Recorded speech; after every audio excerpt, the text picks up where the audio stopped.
अस्सलाम एवरीवन, गुफ्तगू लाउंज से आप सबका वेलकम है। मेरा नाम नाइमा किरण है और मैं एक कंसल्टेंट क्लिनिकल साइकोलॉजिस्ट हूँ। और मेरा नाम है इफ्रा and I am a sociologist. अच्छा, अगर आप कोई ऐसे 3 से 5 पीपल चूज करना चाहें जो कि ट्रूली आपको जानते हैं और एक्सेप्ट करते हैं, तो वो कौन हो और क्या चीज जो है वो आपको रोकती है क्लोज सर्कल बनाने में इन रियल लाइफ? ये तो मैं बिल्कुल नहीं बताऊंगी वो 3 से 5 लोग कौन होते हैं, क्योंकि 3 से 5 लोग आएंगे, मे बी 2-3 ही होंगे। हाँ चलें। अच्छा खैर, अगर हम बात करें बैरियर्स टू डीप कनेक्शन, तो डेफिनेटली हम ये देखते हैं कि अगर हम अपनी नीड्स पे देखें, लाइक मेस्लो की जो हायरार्की थ्योरी है नीड्स की, वो यही कहती है कि लव और बिलोंगिंग क्या कहते हैं, बिलोंगिंग को जो है उसने फंडामेंटल ह्यूमन नीड रखा है। सही है। और जो है हम देखते हैं कि उसी को अचीव करना जो हमारे लिए ज्यादा मुश्किल होता है, एक लव और बिलोंगिंग वाली नीड को। तो क्वेश्चन फिर ये, इससे हमें ये पता चलता है कि there is a gap between के हम 3-4 जेन्युइन कनेक्शन को जो है वो हमारी हमारी जरूरत है, हमें चाहिए, लेकिन हम जो है ना वो उस अचीव ही नहीं कर पा रहे हैं, और हम स्ट्रगल करें कि हम कैसे वो जो है वो कनेक्शन बिल्ड करें उन 3 से 4 क्लोज लोगों का। सही है। और इसमें जो है नेक्स्ट थ्योरी है जो सोशल पेनिट्रेशन थ्योरी है, वो ये कहती है कि रिलेशनशिप जो है ना, जब हम अपना फुल सेल्फ डिस्क्लोजर करते हैं ना, तो तभी डेवलप होते हैं। ठीक है, यानी कि हम अपने सुपरफिशियल टॉपिक से निकल के जो है ना जरा डीप टॉपिक्स पे आते हैं, जब हम थोड़े वल्नरेबल होते हैं अगले के साथ। लेकिन मसला ये ना, हम देखते हैं खुद को वहीं पे स्ट्रगल करते हुए कि हम वो चीज कर ही नहीं पा रहे होते, उस लेवल तक आ ही नहीं पा रहे होते। और इस लेवल तक आने के लिए हमें चाहिए होता है कि हम जो है वो एक दूसरा टाइम ज्यादा स्पेंड किया हो, ठीक है, एक दूसरे के साथ फिजिकली प्रेजेंट हो, ठीक है, not on the social media और समथिंग, एक दूसरे साथ फेस टू फेस कनेक्टेड हो। उसके अलावा ये होता है कि अपना ट्रूली सेल्फ शो कर रहे हो अगले पर्सन के सामने, ठीक है, और एक जो है ना वो म्यूचुअल रेसिप्रोकिटी होनी चाहिए, लाइक रेसिप्रोकेट हो रही हो आपकी फीलिंग्स, आप जो चीज कर रहे हो अगला पर्सन उसको एक्टिवली सुन रहा हो और उसके अंदर अपना इनपुट दे रहा हो, तो मतलब एक ये रेसिप्रोकल रिलेशनशिप है, और खुद भी चीजें शेयर करो आपके साथ। सही है। अब कुछ बैरियर्स जो मैं कहती हूँ मेरे ख्याल से है वो, वन ऑफ द एक ये है कि हमारे हमारे आपस में ट्रस्ट इश्यूज होते हैं। हमारा एक बुरा एक्सपीरियंस आता है ना, तो हमें बस लगता है कि यार हम अपने अराउंड ना एक वॉल क्रिएट कर लेते हैं, एक वॉल क्रिएट कर, सही है। तो उस वॉल की वजह से क्या होता है, देन फिर अगला जो पर्सन होता है ना, उसको फिर वो है ना डिफिकल्टी होती है उस वॉल को तोड़ के आपको शेल से बाहर निकाल के आपको जानना, ठीक है। तो और इसका यही है कि अगर आप लोग खुद अपना इनपुट नहीं दोगे, खुद उस शेल को तोड़ने में उसकी हेल्प नहीं करोगे, देन फिर फायदा नहीं होगा। तो हम जो है ना फिर वो कहते हैं कि यार हमारा पहले भी जो है वो इस तरह से हुआ था, हम हर्ट हुए थे, तो हम नहीं चाहते हम दोबारा हर्ट हो। बट बात सिंपल इतनी है ना कि अगर आप एक्सपीरियंस नहीं करोगे तो, क्योंकि अक्सर एक्सपीरियंस अच्छे टर्न आउट होते हैं, you never know which experience will turn out good. अच्छा, जैसे कि मैं पहले भी बोलती आ रही हूँ कि रिसर्च से साबित हुआ है, साइकोलॉजिकल रिसर्च ही है, और उससे साबित हुआ है कि 3 to 5 पीपल ही जो हैं वो आपके क्लोज सर्कल होते हैं, और वो आपको एक ऑप्टिमल जो है अच्छे जो है ना वो इमोशनल सपोर्ट भी दे रहे हैं, और आपको जो है ना इमोशनल सपोर्ट दे रहे हैं, आपको हर तरह से इमोशनली जो है वो समझ भी रहे हैं, अंडरस्टैंड करके चल रहे हैं। तो उसमें ना डिफरेंट सपोर्ट रोल्स हैं उनके। एक है वैलिडेटर का रोल, जिसमें वो आपकी फीलिंग्स को फिक्स करने की बजाय समझ रहे हैं, अंडरस्टैंड करें, वैलिडेट करें आपकी फीलिंग्स को, कि बजाय इसके कि वो आपकी फीलिंग्स को चेंज करें, वो आपको जो है ना समझ रहे हैं। देन फिर चैलेंजर है, आपको वो पुश कर रहे हैं कि आपको आपके कंफर्ट जोन से निकाल के पुश कर रहे हैं और कुछ अचीव करने के लिए, जो कि बहुत, which is very good thing, कि आपके फ्रेंड्स को करना चाहिए ये चीज, कि आप कंफर्ट जोन में आपको पुश करें और आपको डिफिकल्ट सिचुएशंस में लेके जाए, ताकि आपको समझ जाए कि किस तरह से मुझे कैसे परफॉर्म करना है। देन फिर वो स्टेबलाइजर का भी रोल परफॉर्म कर रहे होते हैं, वो कंसिस्टेंट होते हैं, कंसिस्टेंसी के साथ आपको देख रहे होते हैं, आपको टाइम टू टाइम चेक कर रहे होते हैं, आपसे बात भी कर रहे होते हैं, आपका सब कुछ पता होता है। रिलायबल प्रेजेंस होती है, क्राइसिस में बहुत ज्यादा प्रेजेंस होती है, जब आपके ऊपर मुश्किल वक्त आता है तब वो आपके साथ खड़े होते हैं, मुश्किल वक्त में आपके साथ आपके जो है ना सपोर्ट बन के खड़े होते हैं।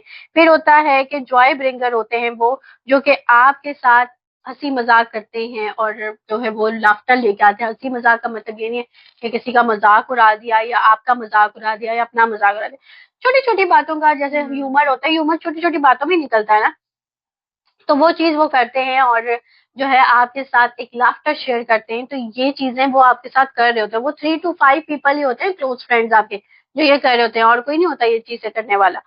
फिर उसके बाद जो ट्रू इंटीमेट बॉन्ड्स किस तरह से आपके बनते हैं, क्या कैरेक्टरिस्टिक्स होती है, जैसे कि इन्होंने कहा रेसिप्रोसिटी होनी चाहिए, दोनों को जो है ना दोनों ही जो है वो इम्परफेक्ट होते हैं, कोई भी परफेक्ट नहीं होता उनमें। तो दोनों को ही एक पेज पे होना बहुत ज्यादा जरूरी है। इमोशनल सेफ्टी होना बहुत ज्यादा जरूरी है कि कोई फियर ऑफ जजमेंट नहीं हो, कोई रिजेक्शन नहीं हो, आप अपनी ट्रू सेल्फ में एटलीस्ट अपने फ्रेंड के साथ हो। ठीक है ना। फिर इसके अलावा कंसिस्टेंट अवेलेबिलिटी होनी चाहिए, मतलब सिर्फ ये नहीं कि उनको जब टाइम मिला तो वो आपके साथ अवेलेबल है, ये नहीं होना चाहिए। कंसिस्टेंट अवेलेबिलिटी होनी चाहिए कि अगर जब एक दोस्त को आपकी जरूरत है तो आपके उसके उसकी जरूरत में उसके साथ अवेलेबल हो।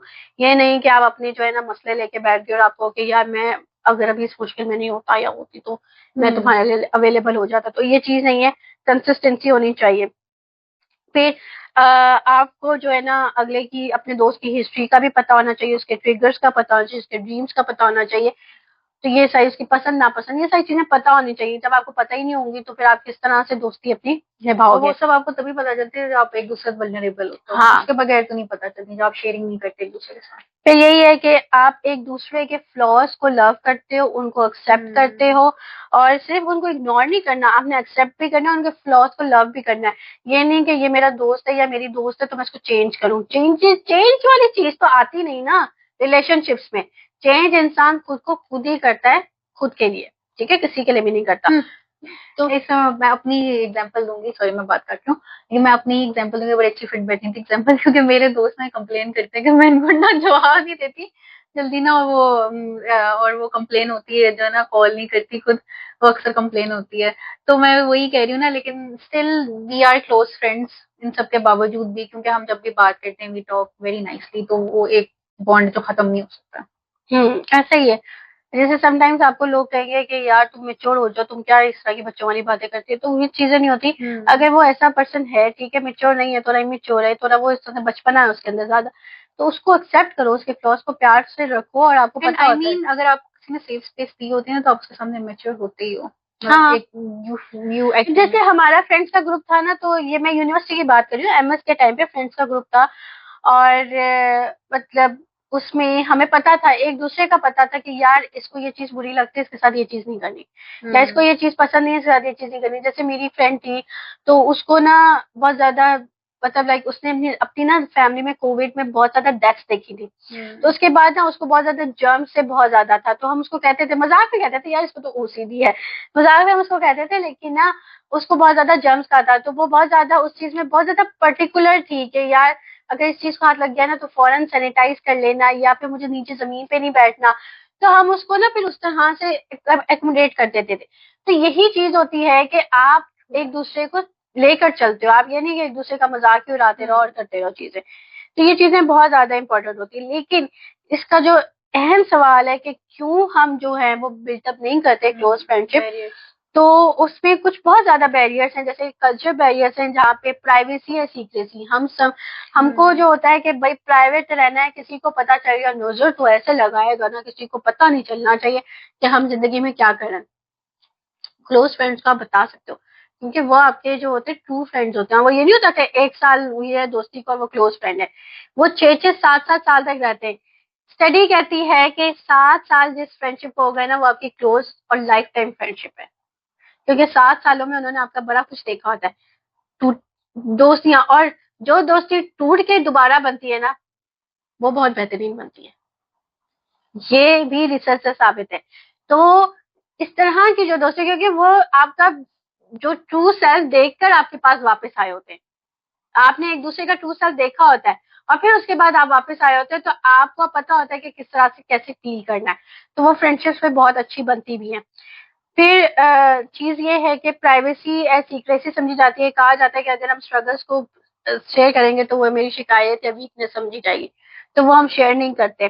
फिर दूसरा ये है कि अगर मैं इससे जो है ना अपनी इंफॉर्मेशन शेयर करूं तो कहीं ऐसा तो नहीं है पूरे जहां में फैला दे, कहीं ऐसा तो नहीं मेरी फैमिली तक पहुंच जाए। हो सकता है वो अपने कंसर्न को लेकर फैमिली तक पहुंच जाए कि इसके ये इशू है या कोई इसकी थॉट्स है इस तरह की, तो आप इसको देखें। बहुत सी चीजें होती है ना, कंसर्न में भी लोग पहुंच जाते हैं, ये नहीं होता कि जानबूझ के कोई कर रहा है, कंसर्न में भी, आउट ऑफ कंसर्न भी लोग पहुंच जाते हैं, तो ये फियर होता है। फिर जो है सेम जेंडर इंटीमेसी हमारी वो उस तरह से नहीं होती कि आदमी आदमी जो है ना आपस में अपनी जो पर्सनल स्ट्रगल है वो शेयर नहीं करते। औरत औरत तो कर लेती है, लेकिन औरत औरत में भी मसाइल होते हैं, वो कर तो रही होती है, लेकिन कहीं ऐसा तो नहीं अगली औरत को पसंद नहीं आ रहा। तो ये सब चीजें बहुत ज्यादा होती हैं। और फिर दूसरी पता है क्या चीज होती है इसके अंदर ये चीज होती है कि शादी के बाद जो फीमेल्स की फ्रेंडशिप है ना, वहां पे बहुत ज्यादा ब्रेक लगता है शादी के बाद। हाँ। क्योंकि अक्सर इन लॉज को इश्यूज आ जाते हैं, अक्सर हस्बैंड को इशू आ जाते हैं, और अक्सर ये होता है कि आउट ऑफ सिटीज शादियां आउट ऑफ होती हैं, कंट्री। तो आउट ऑफ कंट्री होती है, तो फिर वो उस तरह से क्लोज फ्रेंडशिप रह नहीं पाती, तो वहीं पे ब्रेक लगना शुरू हो जाता है।